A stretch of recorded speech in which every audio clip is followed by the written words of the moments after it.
Shahini this side. Welcome back to our channel to a new mini blog. বলেছিলাম না কিছু crazy গায়ে হলুদ মোমেন্টস নিয়ে আসছি, চলো দেরি হয়ে গেছে। আসলে পরপর বিয়ে বাড়ি চলছে তো সেই জন্য অনেক সকালেই উঠেছি, তাও যেন কেন টাইমটা ম্যানেজ করে উঠতে পারলাম না। আর টোটোতে বসেও আমাদের হাফ সাজুগুজু চলছিল, মানে আমার গলার একটা চেন যেটা আমি বাড়ি থেকে পরে বেরোনোর মতো টাইম পাইনি সেটা টোটোতে বসে ফিক্স করা হচ্ছিল। আর এই যে ওভার এক্সাইটেড গ্রুম ফোনটা পেছনে গুজে নিয়েছে যাতে ফোনটা হাতছাড়া না হয়, মানে প্রাণ যায় যাক কিন্তু ফোন যেন না যায়। আমাদের বর কিন্তু খুব দায়িত্ববান, সকাল সকাল উঠে নিজের গায়ে একটু একটু হলুদ ছুঁয়ে একদম কনের বাড়ি পৌঁছে দিয়েছে যাতে কনের সাজুগুজু করতে কোনো রকম লেট না হয় আর বিয়েটা যাতে অন টাইম হয়। আমরা গিয়ে দেখি গায়ে হলুদের তত্ত্ব পাঠানো পর্ব চলছে, মানে গায়ে হলুদ পাঠানো চলছে। আর আমরা সেই মুহূর্তে একটু নিজেদের মতো টাইম কাটিয়ে নিয়েছি, মৈনাককে দিয়ে কিছু ছবি তুলিয়ে নিয়েছি। নিজেদের ভালো ভালো বন্ধুর বিয়ে নিজেদের ভালো ছবি তোলাবো না, এটা হতেই পারে না। আচ্ছা আচ্ছা, লুক অ্যাট হিম, কে বলো তো?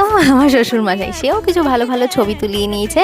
তারপর আমরা চলে গেছিলাম সবাই মিলে জলসইতে, কিন্তু জলসইতে গিয়ে যেটা সব থেকে খারাপ জিনিস দেখলাম সেটা হচ্ছে পুকুরটার অবস্থা।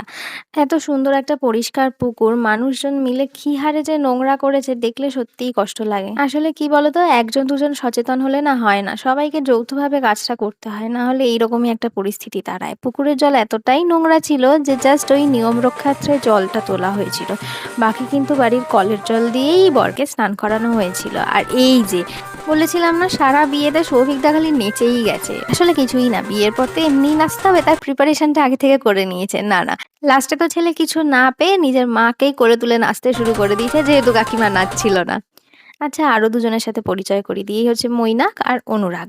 এরা কিন্তু আমাদের বিয়েতেও ফটোগ্রাফি করেছিল। অ্যাকচুয়ালি সৌভিক দা, প্রতিম, এরা সবাই ফ্রেন্ড সার্কেলের মধ্যেই রয়েছে, যদিও অনুরাগ আমাদের থেকে অনেকটাই বয়সে ছোট। আরেকটা বিষয়, এটা তোমরা মানো তো, বন্ধু বান্ধব না থাকলে কিন্তু বিয়ে বাড়িটা ঠিক বিয়ে বাড়ি বলে মনে হয় না, মানে জমে ওঠে না।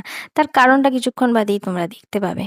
বাড়ির লোকেরা সমস্ত নিয়ম কানুন করে নেওয়ার পর, সৌভিকদার গায়ে হলুদ প্রপারলি হয়ে যাওয়ার পর, বন্ধু বান্ধবরা যে পরিমাণ হুল্লোড় করেছে, আমার মনে হয় যে পরিমাণ গায়ে হলুদের হলুদ লেগেছে সৌভিকদার গেঞ্জিটা, সৌভিকদা এই গেঞ্জিটা হোলি ছাড়া আর কখনো পরতে পারবে না। তবে এই পুরো গায়ে হলুদ অনুষ্ঠানে আমার একটা জিনিস ভীষণ ভালো লেগেছে, যে কাকিমা কিন্তু সকালবেলা সৌভিকদার গায়ে হলুদ ছুঁয়ে অঙ্কিতার দিকে পাঠিয়ে দিয়েছিল যাতে টাইমটা একদম অন টাইম থাকে। তারপর যা যা হুল্লোড় হওয়ার হয়েছে। আর এই যে সৌভিকদা উইথ তার বন্ধু বান্ধব ফুল গ্রুপ মিলে এই হুল্লোড় করেছে, সবটা তো আমি ইউটিউবে আপলোড করতে পারলাম না, তবে যেটুকু যেটুকু মোমেন্টস আমি তোমাদের সাথে শেয়ার করছি, তোমরা দেখেই বুঝতে পারবে যে কি পরিমাণ পাগলামো এরা সবাই মিলে করেছে। দেখেছো অবস্থা, সারা গা একেবারে হলুদ হয়ে গেছে, চশমা ছাড়া গায়ে আর কিছুই দেখা যাচ্ছিল না, সেই ভাল্লুকের শাকালু খাওয়ার মতো অবস্থা। সবকিছু মিটে যাওয়ার পর আমরাও তাড়াতাড়ি লাঞ্চ করে বাড়ি ফিরে এসেছিলাম, কারণ আবার বিকেলে বিয়েতে যেতে হবে। তো কেমন লাগছে ব্লগগুলো জানাতে ভুলো না। আজকে এইটুকুই, বাই।